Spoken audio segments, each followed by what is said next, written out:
7 weeks after he died, and it was about what are the things that had helped me in the past with transition.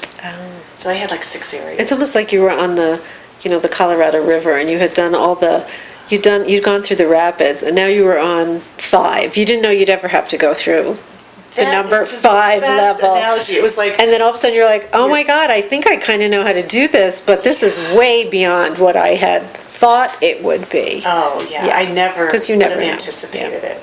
Yeah. But I could step back and analyze a little bit, and then I ended up the last 2-3 years. I looked at what I thought it was, and then I had my big life experiment. To me, life is just one big experiment. Exactly. That's it. And then you called it the biggest one. And then even that surprised me. Even what came out of that. So I wrote this paper like 2 months after he died, and even now it's shifted. Of course. And that's what I'm writing the book about. So you're really very much on the river of life. Oh, the first half I wrote a year and a half ago, which was about those years before he died, and really being able to narrow it down to 3 areas, talking about how you develop your awareness, how you really learn to step into the inner journey, and then relationship, and how it's this amazing mirror and journey that you're on. Of course, yeah. And then he died.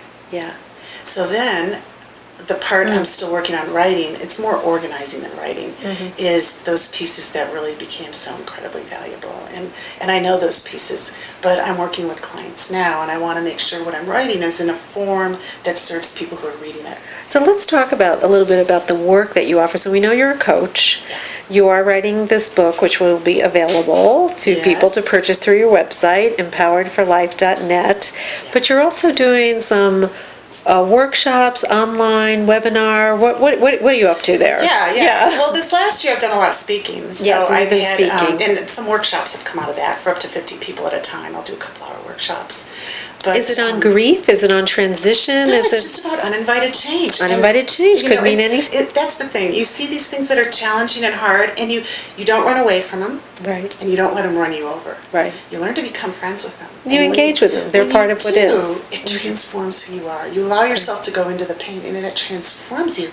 And you see these things in life that are so joyful because you can recognize them for what they are in the moment. Right. You know at some level everything's impermanent. Now, once you accept these things, you can find the joy that surrounds everything. Right. And isn't that the ultimate spiritual goal? We are spiritual beings visiting these physical bodies, and we want to have this real experience around that. And who would have thought it from the way I grew up?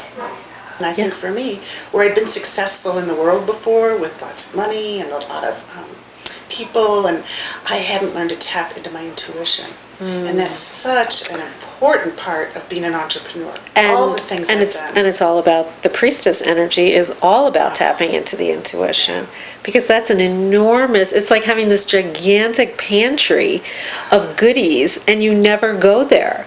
And then one day you open that door and you're like, everything I need is here.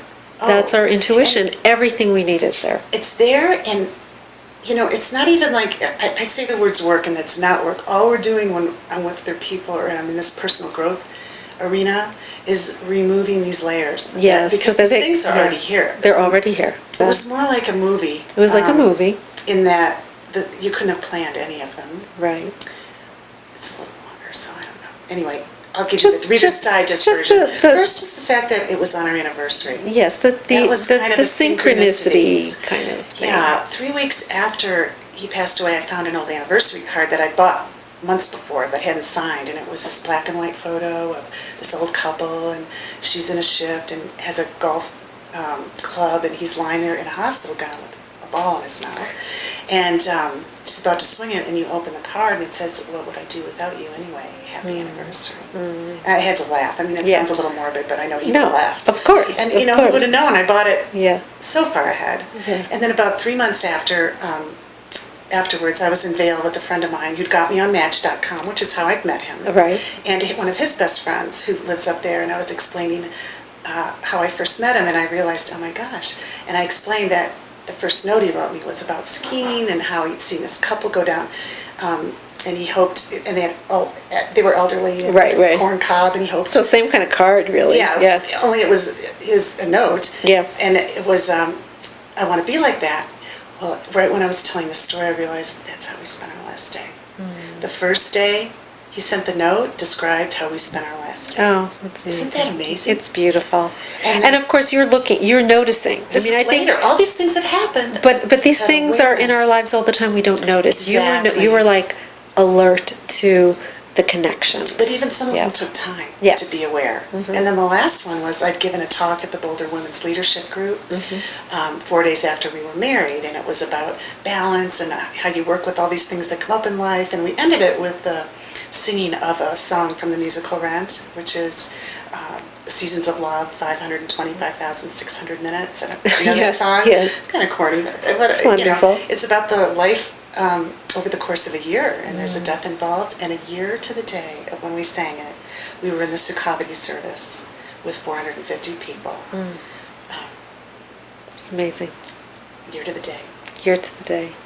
People can't make that stuff up. It's Yeah, there. well, we can't. Life's amazing, isn't it? It is Yeah. amazing. So it's creating the awareness that's already there. It's just developing yourself, being with life as it is, Yes. and growing. And And that growing. growth is so powerful. Yeah. It's beautiful. Well, Yeah. a fabulous priestess entrepreneur that you are, my dear. Thank you so much. Can I offer something? Yes, I please. just want to be sure to the people who are watching this, Yes. because of the opportunity to be with you, which I appreciate so much. If people go to my website, Yes. www.empoweredforlife.net, .net. I'll know when this is being aired. And the first 100 people who opt in for my newsletter, there's a little questionnaire, maybe 5 questions. If those are answered, I'm going to do a drawing. Okay, great. And out of the 100, there'll Yes. be someone who wins a $500 value laser coaching And session. she's a brilliant marketer as well. And I don't usually do those individual ones. Yes. I work with people on Yes. a large scale, and that's why they need to answer those 5 questions, and then we'll do a drawing. Beautiful. So thank Okay, so you. visit empoweredforlife.net and also be looking for Susan's book coming out, Surprise Me, The Gift of Uninvited Change. Thank you so much, Susan. Amazing Thank you. stories. You're just really an inspiration in using the experience of your life to grow and live it to the nth. I gotta appreciate that Oh, I about love what you. you're doing, because you're right, every person has them. It's Oh, not just me, This everybody is, has yes, them. but you know, when you're a role model for people who, we're going through such an intense time of transition on so many levels for so many people that we need role models. So, I have lived through it. This is how I have done it. So, thank you. Thank you. I'll have you over Cheers. in my kitchen.